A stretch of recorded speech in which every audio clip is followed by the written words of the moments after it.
নমস্কার।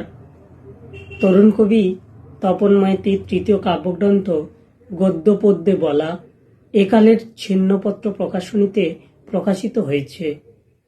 পৃথিবীর সকল পরিবেশ বান্ধবদের প্রতি উৎসর্গ করেছেন কবি। কিছু মানুষ আছে তাদের দুগাল ভাত খেতে না খেতেই তরকারি শেষ, তারপর খিদের চোটে শুকনো ভাত চিবোয়। কিছু মানুষ আছে তরি তরকারি মাছ মাংস দেখে দেখে ভাত পুছে সব সাবার করে দেয়।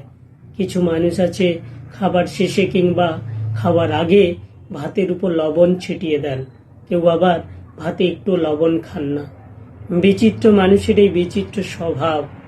একটি কবিতা যেমন মানুষের মন ও মস্তিষ্কে তুমুল আলোড়ন সৃষ্টি করতে পারে, বিচিত্র প্রভাব সৃষ্টি করতে পারে। যেমন করে এই দুনিয়ায় সুপাঠক আছেন যারা কবিতা সাগরে ডুবে কবিতা ঝিনুক থেকে মুক্ত তুলে এনে কবির মনোভাবকে ছুঁয়ে ফেলতে সক্ষম হন।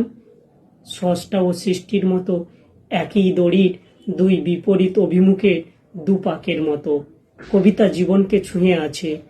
একটি কবিতা যখন সব পাঠকের মন জয় করে তখন একজন শিল্পী কবি হয়ে ওঠেন। তেমন করে একক কাব্যগ্রন্থ গদ্য পদ্যে বলা সার্থক হবে আশা রাখি। আপনাদের অকৃত্রিম ভালোবাসার আশীর্বাদের কৃপায়। বইটি আন্তর্জাতিক কলকাতা বইমেলায় পাওয়া যাবে। নমস্কার।